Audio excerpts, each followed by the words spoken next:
মাহাদি Talal কি তাহলে এবার যাচ্ছেন চেন্নাইয়ের এফসিতে? আইএসএল এ কমতে চলেছে বিদেশি সংখ্যা, মোহনবাগানে কাল ম্যাথিউ।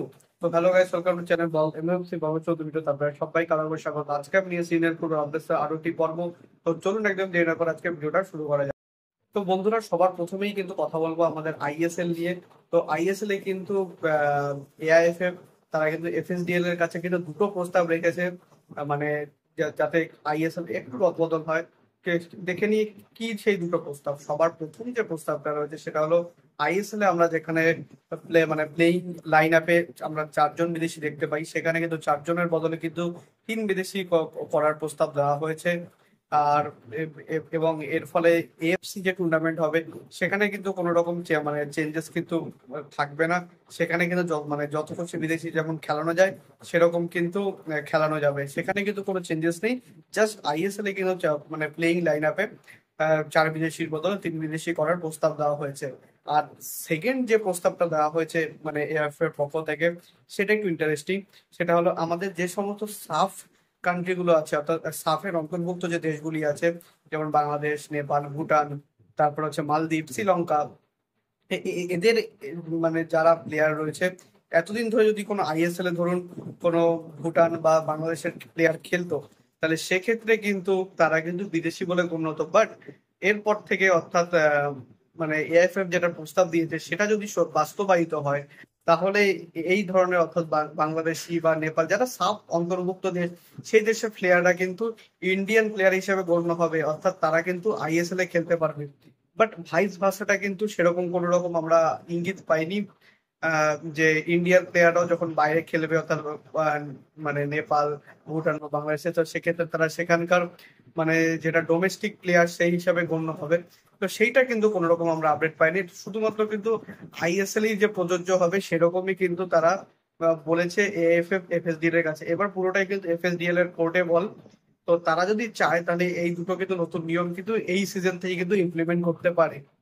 তো দেখা যাক। তো এই দুটো মানে অনুমোদন নিয়ে আপনাদের কি মতামত বন্ধুরা, আমাকে তো অবশ্যই কমেন্টে জানাবেন। এরপরে কিন্তু চলে আসবো ট্রান্সফার আপডেটের ব্যাপারে। সবার প্রথমে যে আপডেটটা হলো সেটা হলো জাভিয়ার সেভেরিও তোরোকে নিয়ে। তো জাভিয়ার সেভেরিও তোরো কিন্তু আইএসএল এ বহুদিন ধরে খেলছেন এবং তার তিনটে ক্লাবে খেলার কিন্তু এক্সপিরিয়েন্স হয়ে গিয়েছে। বাট তার লাস্ট ক্লাব জামশেদপুর এফসি কিন্তু লাস্ট সিজনে তাকে ধরে রাখেননি। আর ধরে রাখার মতো পারফরমেন্স কিন্তু নয়, 20 ম্যাচে মাত্র 4 গোল তিনি করেছেন। তো এটা খুব একটা সন্তোষজনক পারফরমেন্স নয়। এর আগে ইস্ট বেঙ্গলেও তিনি কিন্তু সেরকম ভালো পারফরমেন্স কিন্তু করে দেখাতে পারেননি। তো যাই হোক, তিনি বর্তমানে ফ্রি এজেন্ট। বাট তাকে কিন্তু নিতে চাইছে তার পুরনো কোচ। অর্থাৎ তিনি যখন আইএসএল এসেছিলেন, তখন খুবই ইয়ং ছিলেন এবং তাকে কিন্তু পিক করেছিলেন ম্যানোলো মার্কোস রোকা যখন তিনি হায়দ্রাবাদের কোচ ছিলেন। সেই সেটে তিনি বেশ কিছু মুভ তৈরি করেছিলেন, বাট গোল অ্যাসিস্টও সেরকম আসেনি। বাট একজন ইয়ং প্লেয়ার, ইয়ং বিদেশি হিসাবে কিন্তু তিনি বেশ সকলের নজর কেড়েছিলেন। তো তো যে কারণে তাকে কিন্তু মোস্ট প্রবলি আবারও কিন্তু ম্যানেলো সই করাতে চলেছেন এফসি গোয়ার হয়ে।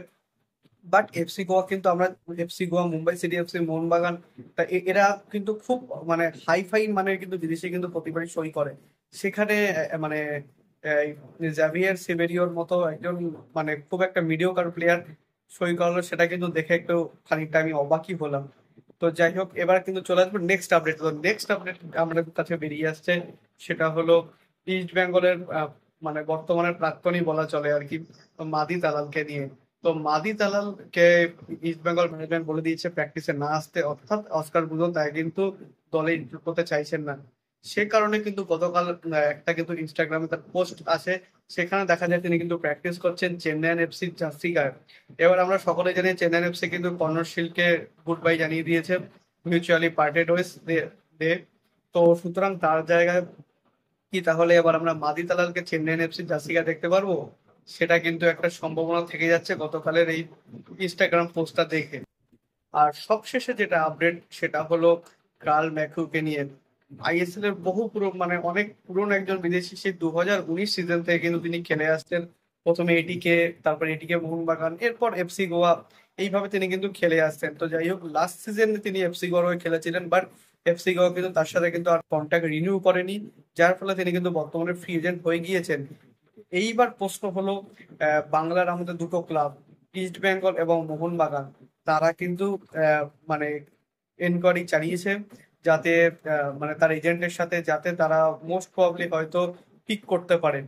বাট তার সঙ্গে কিন্তু রেসে আরো একটা দল আছে, সেটা হচ্ছে চেন্নাইন এফসি। তো সুতরাং জোর টক্কর চলবে কিন্তু এই তিনটে দলের মধ্যে।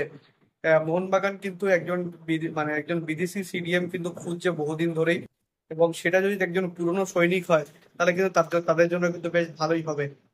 আর যদি ইস্ট বেঙ্গলের কথায় আসি, তাহলে ইস্ট বেঙ্গলের কিন্তু তার মানে দরকার পড়তে পারে, কারণ তারা কিন্তু সল ক্রেসপোকে ছেড়ে দিয়েছে। তো সল ক্রেসপো জায়গায় কিন্তু খুব ভালো একটা অ্যাডিশন হতে পারেন তিনি।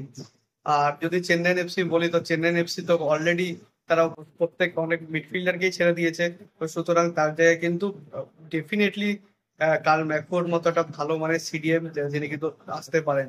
এবার দেখা যাক কি এই ডিলটা ক্র্যাক করতে পারে। এই গোটা ট্রান্সফার যে আমি আপনাদের আপডেট দিলাম, সেটা নিয়ে আপনাদের কি মন্তব্য আমাকে কিন্তু অবশ্যই কমেন্টে জানাবেন। সো এইটুকুনি ছিল আজকে আপডেট ভিডিও। যদি ভিডিওটা ভালো হয় ভিডিও লাইক করবেন, চ্যানেলটি সাবস্ক্রাইব করে বেল আইকনটা অবশ্যই প্রেস করে দেবেন আমাদের সমস্ত ভিডিও আপডেট নোটিফিকেশন সবার আগে পাওয়ার জন্য। এছাড়া আপনারা আমাদের সোশ্যাল মিডিয়া হ্যান্ডেল ফলো করতে পারেন, লিঙ্ক আমি ডিসক্রিপশন অফ ফার্স্ট কমেন্টে দিয়ে রাখবো। সঙ্গে এক্সট্রিমাস ফলো দেন, ছোটখাটো কিছু আপডেট সেখানে দেওয়ার চেষ্টা করি। আর দেখা হচ্ছে পরের ভিডিওতে। আপাতত bye bye, glory glory man.